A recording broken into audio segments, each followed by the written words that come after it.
ಶಿಕ್ಷಣ ಮಟ್ಟವನ್ನು ಉತ್ತಮಪಡಿಸುವ ನಿಟ್ಟಿನಲ್ಲಿ ಸರ್ಕಾರ ನೋಡಿ ಸಮಗ್ರ ಶಿಕ್ಷಣ ಯೋಜನೆಯನ್ನು ಜಾರಿಗೆ ತಂದಿದೆ.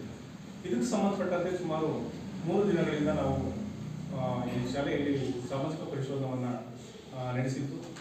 ಇದಕ್ಕೆ ಸಂಬಂಧಪಟ್ಟಂತೆ 4 ದಿನಕ್ಕೆ ಸರ್ಕಾರದ ಆದೇಶದ ಮೇರೆಗೆ ಇವತ್ತು ಈ ಶಾಲಾ ಸಭೆಯನ್ನು ಹಮ್ಮಿಕೊಂಡಿದ್ದೇವೆ. ಅದಕ್ಕೆ ಸಂಬಂಧಪಟ್ಟಂತೆ ಇದರ ಅಧ್ಯಕ್ಷತೆಯನ್ನು ನಮ್ಮ ಸಹಾಯಕ ನಿರ್ದೇಶಕರು ರೇಷ್ಮೆ ಇಲಾಖೆಯವರು ವಹಿಸಬೇಕಾಯಿತು. ಅವರ ಪರವಾಗಿ ಹರೀಶ್ ಸರ್ ಬಗ್ಗೆ ಬರ್ತಾ ಇದ್ದಾರೆ ಅಂದಿವೆ. ಹಾಗಾಗಿ ಎಲ್ಲರಿಗೂ ಕೂಡ ಈ ಗ್ರಾಮದ ಈ ಒಂದು ಸಭೆಯ ಅಧ್ಯಕ್ಷತೆಯನ್ನು ವಹಿಸಿರುವಂಥ ನಮ್ಮ ಈ ಗ್ರಾಮದ ಸದಸ್ಯರಾದಂಥ ಗಂಗನಾಯ್ಕ ಸರ್ ಅವರೇ ಹಾಗೂ STMC ಅಧ್ಯಕ್ಷರೇ ಮೇಡಮ್ ಅವರೇ, ಉಪಾಧ್ಯಕ್ಷರೇ, ಈ ಶಾಲೆಯ HM ಅವರೇ, ಮತ್ತು ಸಹ ಶಿಕ್ಷಕರೇ, ಪೋಷಕರೇ ಮತ್ತು ಮಕ್ಕಳೇ, ಈಗಾಗಲೇ ಈ 3 ದಿನದಿಂದ ಏನೆಲ್ಲ ಸಾಮಾಜಿಕ ಪರಿಶೋಧನಾ ಕಾರ್ಯವನ್ನು ಮಾಡಿದ್ರಪ್ಪ ಅಂದರೆ ನಿಮಗೆ ಸರ್ಕಾರದಿಂದ ಸಮವಸ್ತ್ರಗಳನ್ನು ಕೊಟ್ಟಿದ್ದಾರೆ, ಯೂನಿಫಾರ್ಮು ಗೊತ್ತಿದವ, ಅದಕ್ಕೆ ಸಂಬಂಧಪಟ್ಟ ವಹಿಗಳನ್ನು ನಿರ್ವಹಿಸಿದ್ದಾರೆ ಇವು. ಹಾಗೆ ನಿಮಗೆ ಕೊಟ್ಟಿರುವಂತಹ ಪಠ್ಯ ಪುಸ್ತಕ ತಲುಪಿದೆಯಾ, ಅದರ ವಹಿಗಳು ಇರ್ಬೋದು, ಅದನ್ನು ನಿರ್ವಹಿಸಿದ್ದಾರೆ ಇಲ್ವೋ, ಮತ್ತೆ ಯಾವ್ದಾದ್ರು ಕಂಪ್ಲೇಂಟ್ಸ್ ಬಂದಿದೆಯಾ, ಅದನ್ನು ಕಂಪ್ಲೇಂಟ್ನ ನಿವಾರಣೆ ಮಾಡಿದಾರ ಇಲ್ವೋ, ಹಾಗೆ BEO BRC ಅವರು ಈ ಶಾಲೆಗೆ ವಿಸಿಟ್ ಮಾಡ್ತಾರಾ ಇಲ್ವೋ ಅನ್ನೋದ್ರ ಬಗ್ಗೆ ಇರ್ಬೋದು. ಹಾಗೆ STMC ಸಭೆಗಳನ್ನು ತಿಂಗಳಿಗೆ ಎಷ್ಟು ಬಾರಿ ಮಾಡ್ತಾರೆ, ಹಾಗೆ ಸರ್ಕಾರದಿಂದ ಬಂದಂಥ ಅನುದಾನವನ್ನ STMC ಸಭೆ ಮತ್ತೆ ಪೋಷಕರ ಸಭೆಯನ್ನ ಮಾಡಿ ಖರ್ಚು ಮಾಡ್ತಾರೆ ಇಲ್ವೋ ಅದಿರ್ಬೋದು. ಹೀಗೆ ಅದು ಯಾವ್ದಾದ್ರು ಕಂಪ್ಲೇಂಟ್ಸ್ ಬಾಕ್ಸ್ ಇಟ್ಟಿದ್ದಾರೆ ಇಲ್ವೋ, ಕಂಪ್ಲೇಂಟ್ಸ್ ಬಾಕ್ಸ್ ಇದೆಯಾ ಮೇಡಮ್?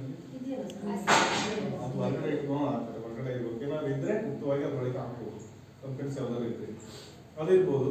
ಹೀಗೆ ಹಲವಾರು. ಹಾಗೆ ಹೌಸ್ ವಿಸಿಟ್, ನಿಮ್ಮ ಪೋಷಕರ ಭೇಟಿ ಕೂಡ ಮಾಡಿದ್ದಾರೆ. ಅವರು ಎಷ್ಟು ಮಕ್ಕಳಿದ್ದಾರೆ? 57ರಲ್ಲಿ ಎಲ್ಲ ಮನೆ ಹತ್ರ ಕೆಲವು ಬೀಗ ಹಾಕಿದ್ದು ಎಲ್ಲಿ ಕೆಲಸಕ್ಕೆ ಹೋಗಿರ್ತಾರೆ, ಹೌದಾ ಇಲ್ವಾ?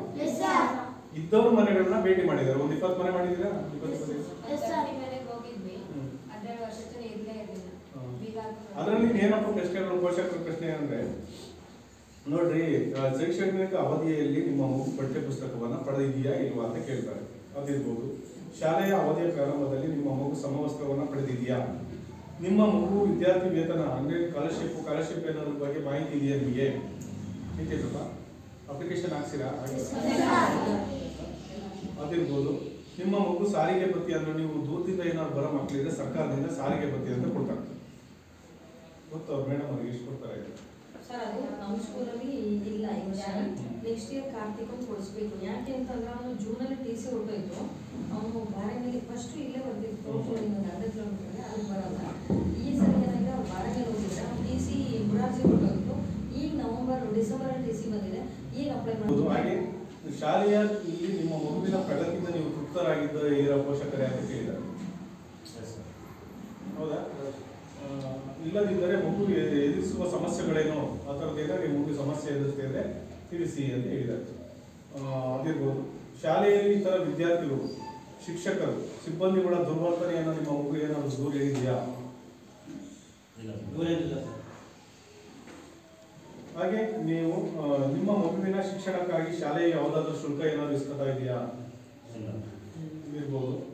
ಈಗ ಶಾಲೆಯ ಕಾರ್ಯನಿರ್ವಹಣೆಗೆ ನಿಮ್ಮ ಮುಂದಿನ ಸಲಹೆಗಳೇನು, ಮತ್ತೆ ಇನ್ನು ಶಾಲೆ ಒಳ್ಳೇದಾಗಬೇಕು ಅನ್ನೋದಾದ್ರೆ ಇನ್ನೇನು ನಿಮ್ಮ ಸಲಹೆಗಳಿದೆ ಹೇಳಿ ಅಂತ ಕೇಳಿದ್ದಾರೆ. ಹಾಗೆ ಶಾಲೆಯ ಕಾರ್ಯಚಟುವಟಿಕೆಯನ್ನು ನೀವು ತೃಪ್ತರಾಗಿದ್ದೀರಾ, ಇಲ್ಲದಿದ್ದರೆ ಯಾವ ಕ್ಷೇತ್ರಗಳಲ್ಲಿ ಸುಧಾರಣೆ ಆಗಬೇಕು ಈ ಶಾಲೆ ಇನ್ನೂ ಅನ್ನೋದು ಕೇಳಿದ್ದಾರೆ. ಶಾಲೆಯ ಕಾರ್ಯನಿರ್ವಹಣೆಯಲ್ಲಿ ನೀವು ಕೊಡುಗೆ ನೀಡುತ್ತೀರಾ, ಏನಾದರೂ ಕೊಡುಗೆ ಕೊಟ್ಟಿದ್ದೀರಾ ಸರ್ಕಾರಿ ಶಾಲೆಗೆ ಸಂಬಂಧಪಟ್ಟಾಗೆ? ಸಮುದಾಯದ ಯಾವುದೇ ಚಟುವಟಿಕೆಯಲ್ಲಿ ಶಾಲೆಯ ಬೆಂಬಲವಿದೆಯೇ ಅಂತ ಕೇಳಿದ್ದಾರೆ. ಶಾಲೆಯ ಕಾರ್ಯನಿರ್ವಹಣೆಯ ಸುಧಾರಣೆಗೆ ನಿಮ್ಮ ಸಾಮಾನ್ಯ ಇನ್ನೂ ಉತ್ತಮವಾದಂಥ ಸಲಹೆಗಳೇನು ಅನ್ನೋದ್ರ ಬಗ್ಗೆ ಕೇಳಿದ್ದಾರೆ. ಇಷ್ಟಲ್ಲದೆ ನಮ್ಮ ಏನು ದಾಖಲೀಕರಣ ಇದೋ ಅವನ್ನೆಲ್ಲ ಪರಿಶೀಲನೆ ಮಾಡಿದ್ದಾರೆ. ಇದು ಪಾರದರ್ಶಕವಾಗಿ ಪೋಷಕರು, ಮಕ್ಕಳು ಮತ್ತು ಶಿಕ್ಷಕರು, HM ಇರ್ಬೋದು, ಇದಕ್ಕೆ ಸಂಬಂಧಪಟ್ಟ ನೋಡಲ್ ಆಫೀಸರ್ ಇರ್ಬೋದು, ಇಲ್ಲಿ ಈ ಸಾಮಾಜಿಕ ಪರಿಶೋಧನೆ ಅನ್ನೋದು ಈ 4 ಗೋಡೆ ಮಧ್ಯದಲ್ಲಿ ನಡೀತಾ ಇರೋದಂತಲ್ಲ, ಪಾರದರ್ಶಕವಾಗಿ ನಡೀತಾ ಇದೆ. ಇದಕ್ಕೆ ಸಂಬಂಧಪಟ್ಟಂತೆ ಏನಾದರೂ ಚರ್ಚೆಗಳಿದ್ರೆ ಈ ಸಭೆಯಲ್ಲಿ ಇರುವಂಥ ಏನು ನಮ್ಮ ಈ ಭಾಗದ ಮೆಂಬರ್ ಇರ್ಬೋದು, HM ಇದ್ದಾರೆ, ನೀವೆಲ್ಲ ಇಲ್ಲಿ STMC ಅಧ್ಯಕ್ಷರಿದ್ದಾರೆ, ಇವರೊಂದಿಗೆ ಚರ್ಚಿಸಬೇಕು ಅಂತ ಹೇಳಕ್ಕೆ ಇಷ್ಟಪಡ್ತೀನಿ.